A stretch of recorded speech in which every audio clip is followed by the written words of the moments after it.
this is Steph with thegoodride.com, and here we're looking at the Jones Flagship, the women's flagship, 2020.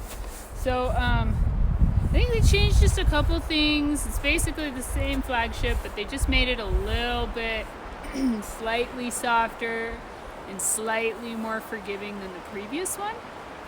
But it still kind of rides similar to the other ones in the previous years. So this is a 149. I did it right. So, and then obviously, you know, super directional. It's that Jones hybrid camber where you have the camber, pretty mellow. We'll look on the table, but camber, and then to rocker up here. Looks like this comes down to about here-ish. This one comes down to about here, and then you get that reverse up here with a little bit of lift, the spoon. So, you know, it's a pretty stiff board still, though. Oops. Pretty stiff board. Has a pretty aggressive flex. You know, I got this a few days. I got it on a pretty decent powder day. And then, you know, on some, like, weird day where it was, the mountain was half closed and everything. It was, like, kind of heavy-ish powder, but still there.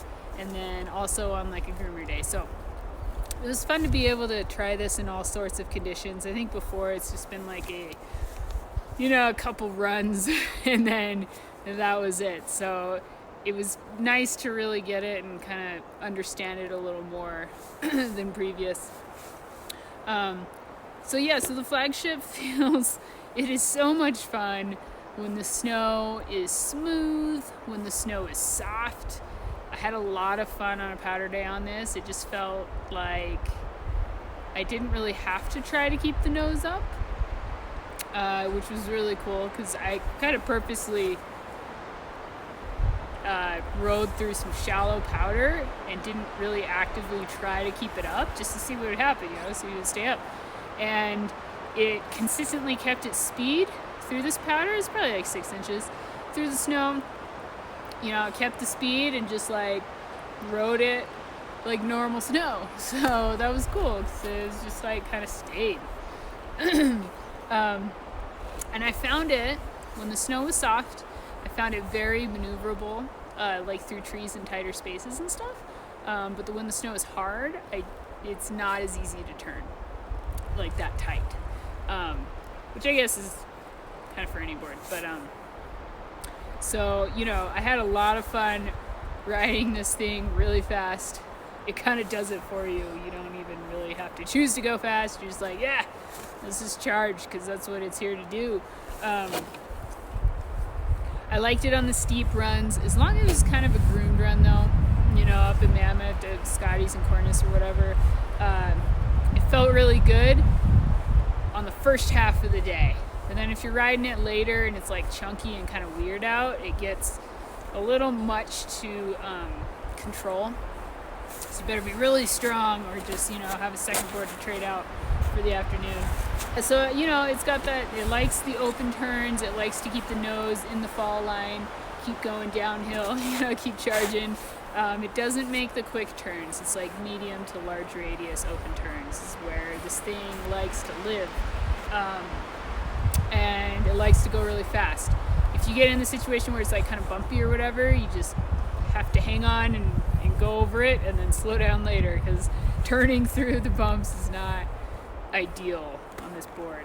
But carving is a lot of fun on it. Playing around on open groomers as long as you have enough space. It's been kind of busy lately in Mammoth, but had a lot of fun on it and had a lot of fun in the soft snow and in the fresh groomer snow. That's where I think I had my best runs on the flagship.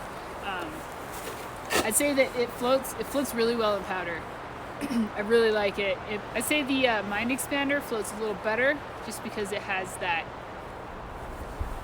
continuous rocker thing going on. But this would be a good board, free ride board for those who want to be able to ride powder. And it charges for sure, but you still want that control between your feet.